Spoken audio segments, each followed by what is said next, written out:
guys, welcome back and thanks for joining us. We're back over here at the Putter Studio. It's been a while since we've done a few videos on, specifically on putting. And today we're going to focus on something that I think must be quite challenging for golfers out there, and it's how to choose the right face on your putter, and whether to go with a groove, whether to go with just a normal flat face, or to go with some milling. And there's so many options. There are, and it seems like every company has their own version of roll grooves or some kind of texture or something like that. I mean, we're going to test 3 different kinds, and that's just 3 different companies. So probably a bit of an overwhelming process going to a store and trying to just narrow down like what the purpose of it is. That's the hard bit, isn't it? It's actually the functionality of what you're dealing with.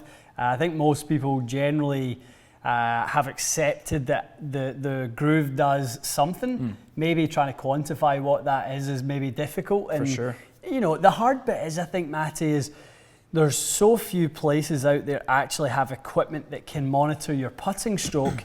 How do you ever know if your putting stroke requires that type of thing? True enough. It's one thing going on a launch monitor and seeing that you're a little bit steep and apply a lot of dynamic loft. Therefore, you need obviously a little bit of a lower loft, a little forward CG, that type of thing, those characteristics.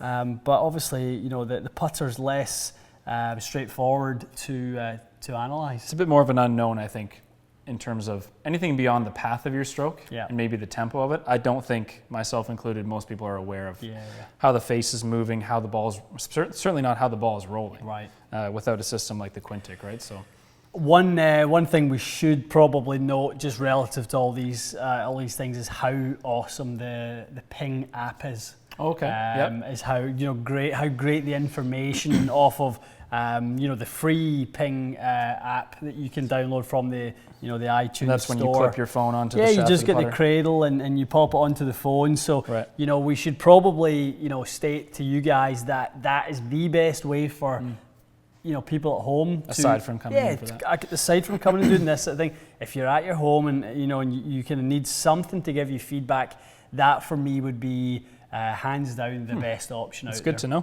Yeah, really good to know. So we're going to start with Titleist and their Scotty Futura 6M. So obviously mallet, higher MOI, the weight's kind of stretched away into the back corners, that type of thing. But we're dealing mostly with what's going on in the face. And Scotty's never entered into the face technology market. Always milled? Always just been milled. The milling has changed over the years, has become deeper and a little bit more aggressive. Started out with very minimal milling to start with, but a little bit of milling on there, but nothing I wouldn't really call that face technology. Something that's completely neutral in terms of, it's not influencing the way the ball rolls through the face itself. And for me, that basically would say that these types of putters are really for people with exceptional putting strokes. So someone that doesn't need the help of some kind of face technology. If your putter stroke naturally creates the right roll, which is initially a little bit of launch to get the ball out the depression that it sits in, with a little bit of forward roll, if you create those sort of characteristics through your stroke, great, go with something like a Scotty, you'll do just fine. The reality, unfortunately, is though, that's not a lot of people. That's most people will have some varying tendencies, and just to kind of give you guys an insight into what we see in here measuring people's strokes, the most common tendency we see is that people add a little bit of dynamic loft and hit up in their putts quite a lot. Really? Okay. Yeah. So the face angle is exactly. So the face angle is really pointing upward, with a little bit too much additional dynamic loft. So, if you're starting with 3 degrees of loft with a putter that has the CG sort of that far back, and you're adding some loft, you're going to be getting some skip going on, with that ball. And we, if I ever see someone who's struggling to get some lift on their golf ball, maybe they've got a little bit of a downward angle of attack, like you do. This is actually quite a nice putter for you.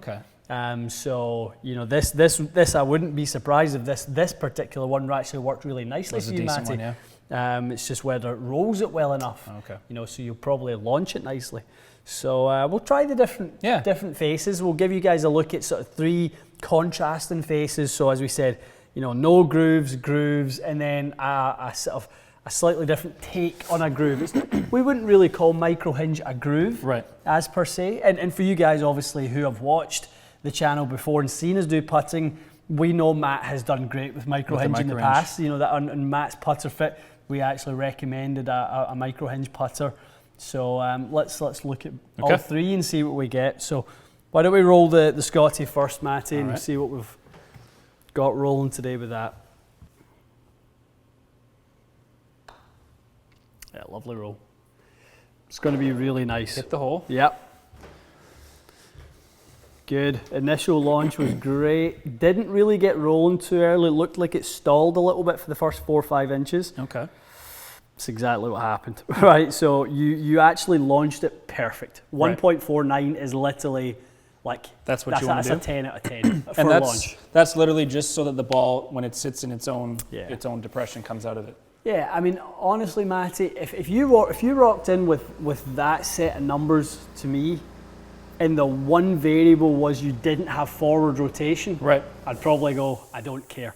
Okay. You've got blue face angle, which is perfect, PGA Tour tolerances. You've got blue club twist, which tells me you flushed it, you hit it right in the middle, or in the middle enough that you never twisted the putter. Okay. Yep. You delivered it at obviously the right amount of loft to get the 1.5 degrees of launch. You just didn't have very much upward angle of attack to get the lift and turn. Oh, okay. So gotcha. your angle of attack is basically 0, and the shaft angle is vertical. Okay. So whatever's on the putter, you basically just deliver it back to that point at the moment of truth. Versus someone that's a little more someone upwards that might, someone that may kind of have a little upward swing. We've seen Rory, with his sort of upward kind of hinge and hold sort of motion. I think that he has with his putter from his time with Stockton. I know he's tried to work in that, but that's basically what he's got. So that's a really good putter for you, and that's something like we said, without much face technology. You hit that putter very well. So you take this same putter with maybe a little bit of something on here to help the ball roll. That would be great. This would be ideal. If you could call Scotty and ask him to put a groove in that, Scotty he would be world class. If he takes my calls. Okay, good start though. Right, so to be honest, we don't need to hit another one with that. So that's a good demonstration. You illustrated what that putter would do for you absolutely perfectly. Okay. That's great. So we'll move on to the next one. Let's move on to Bobby Grace. Okay. All right, Matty, so we've got the Bobby Grace putter, a little bit more conventional sort of style. The Shiloh model is very typical to your Newport 2, your Ping Answer, that type of shape. Plumber's neck, a little bit more of a little bit more toe hang in this one. Okay. But the biggest story, obviously, what we're focusing on today is the face technology. Right. Okay, so he has his groove in there. Radial face, so the face isn't flat. We've talked about that before. Has a little bit of curvature to it. So it's this way, basically? Yes. So basically, it's sort of the center of the putter actually comes out a little bit. So everything above the center is positive loft. Everything below the center is negative loft. Okay. So that's kind of like a driver. The radial element. Yeah, it has some curvature to it. So if you're leaning the shaft, for example, because there's positive loft at the top. If you're leaning the shaft, you're likely to strike the ball in the high part. You'll gain some loft. If you are adding loft and the putter's sort of coming, on its way up with upward angle attack, you're hitting the lower part of the face. It has negative loft. Okay. So it compensates for whatever delivery, whether that's downward or upward. Right. What we should say is, though, for you, you're hitting it right at the bottom of your stroke. We just saw that with the Futura. So you're not really benefiting from the radial, I guess aside from a miss hit, you'd say? Yeah, exactly. More something you pick up on a bad hit. Definitely. And then the grooves that are actually, they're horizontal grooves here. Are they intended to sort of help the ball roll a bit? They are. They're intended to do two things. Distance correction. So if you strike the face sort of out in the heel of the toe, it's corrective to the distance. So you actually pick up energy on the outside of the face, and then it's regulated all across there. It's a bit like even roll with the variable depth. So this is a insert thickness, I guess. Exactly. Ping have TR, True Roll technology. Right. Okay, so let's try this one. Whenever you're ready.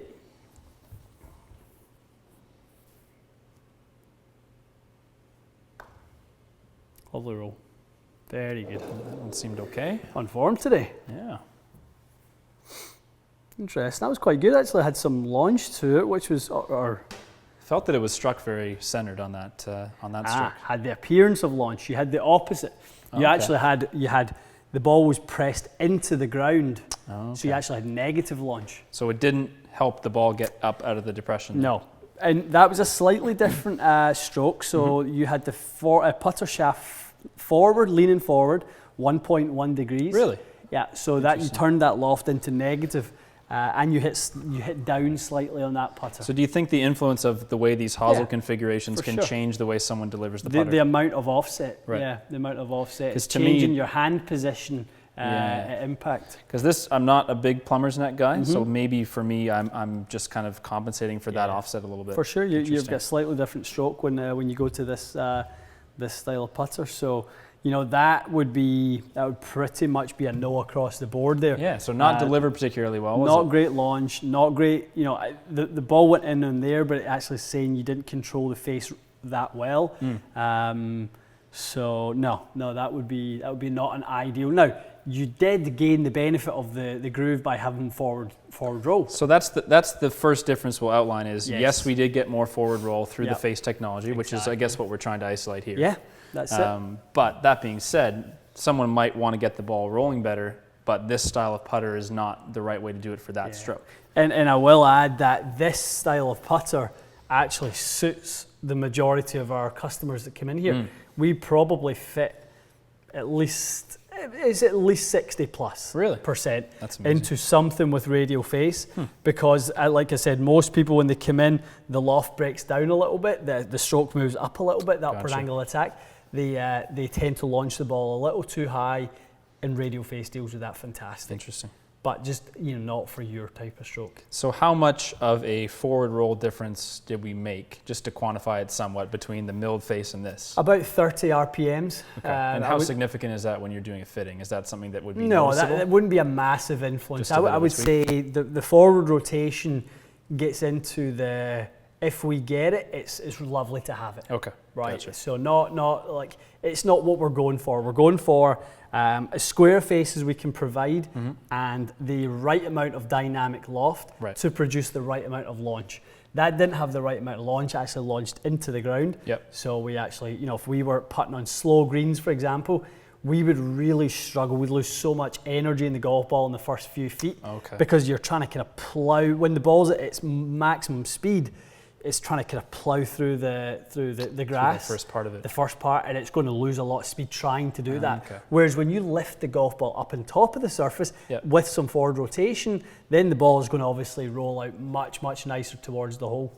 And I think that's interesting because for me, and I'm sure a lot of people, the perception is face grooves of some kind are going to get the ball rolling forward, which it does. It did. But that didn't necessarily get the ball rolling more on line towards the cup because it was going downwards still. Absolutely. So there's a separation there. And we had the ball, like we always say, the ball does sit in a little depression, when it's sitting there. So it's going to bobble out of that depression as well. So it's actually going to be struck into it more, so it's going to bobble out of it, which could very easily knock the ball off line within the first 3 feet.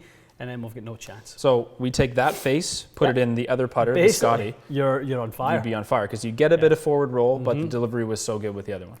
Cool. Scotty's listening. We've just gave him his next model for 2019. Talk to Bobby Grayson. You guys can collaborate. Exactly. Okay, so let's go on to the micro hinge. From Odyssey. Okay, Matty. So first face milling, but no groove. Gotcha. Second putter. Groove technology with radial face, great for people who add too much loft, not you, didn't really work. This is going to give us something between the two. So we're using the micro hinge technology like we've just talked about with you before.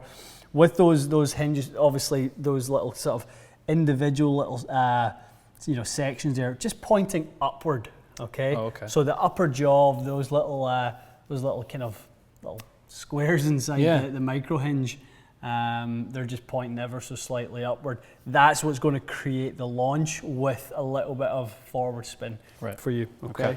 So let's take a look, see if this would sort of be the ideal compromise between groove and no groove.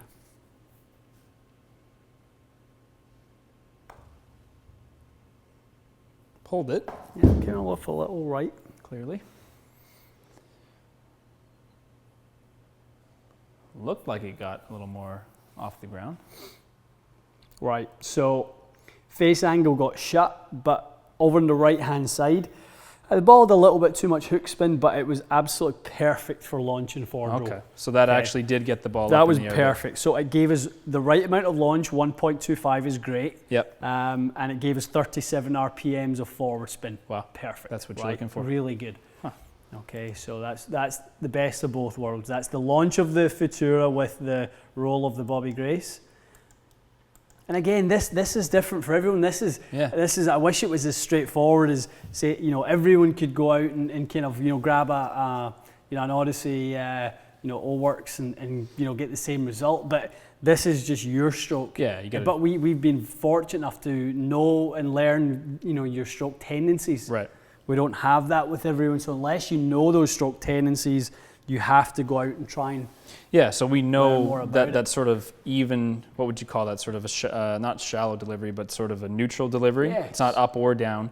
You need a bit of launch, and this is clearly making a lot of difference in picking that ball up out of the ground. It does. All right, let's set another one. See if we can get control of that club face. Hit the hole this time.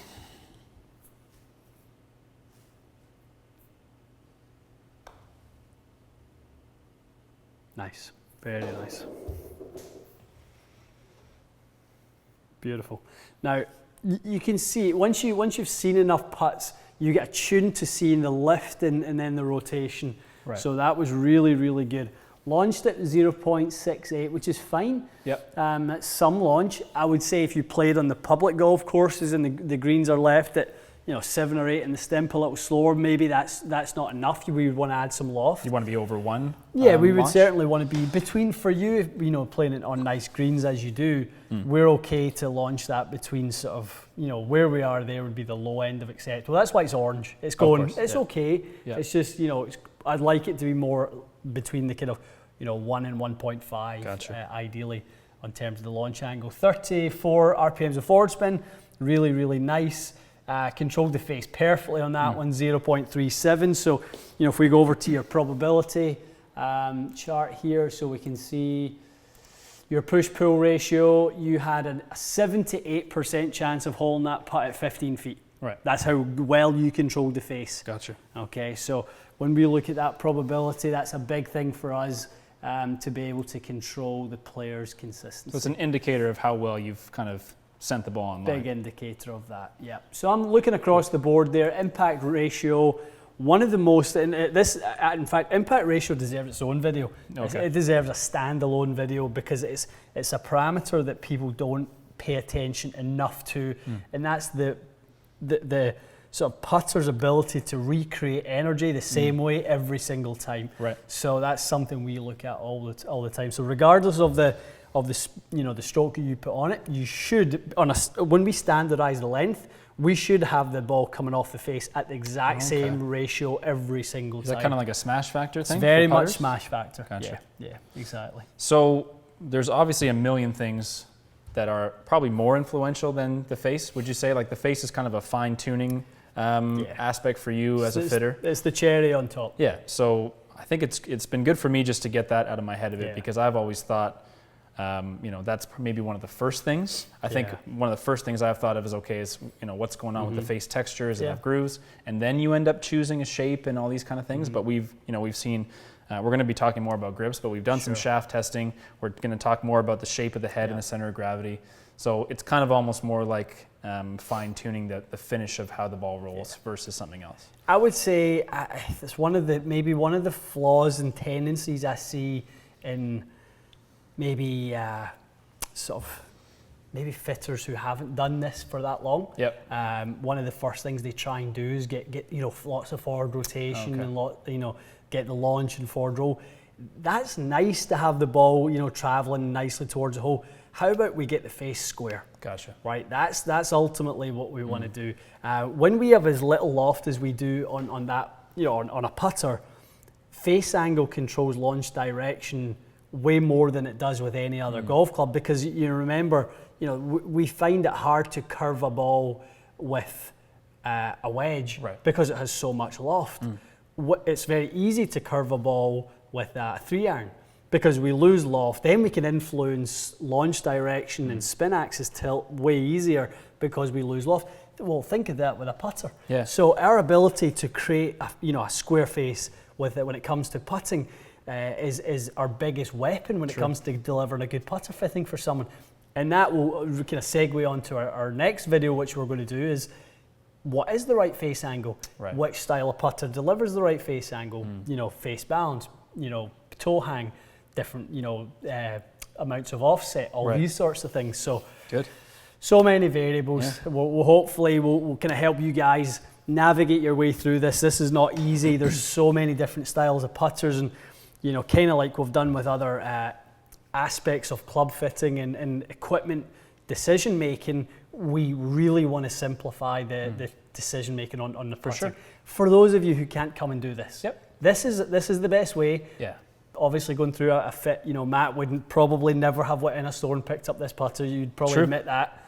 Oh yeah, for sure. But every time we go back to your stroke isn't changing. It's very consistent. That's the type of putter you need to putt well. Interesting. Okay, so some food for thought in terms of the face. And now we're gonna in the next we got at least 3 or 4 videos lined up. We're a busy day today. You'll see us in the same shirts for the next few videos on putting. A couple complaints about that, I'm sure, forthcoming. And we'll see you guys in some at least 3 or 4 new upcoming videos on putters. Yeah. Big focus on this in the next little while. Lots to focus on all aspects of the decision making, from the functional elements to the more of the preferences part of it, which is important as well. Okay. Guys, thanks so much for watching. We'll see you again soon.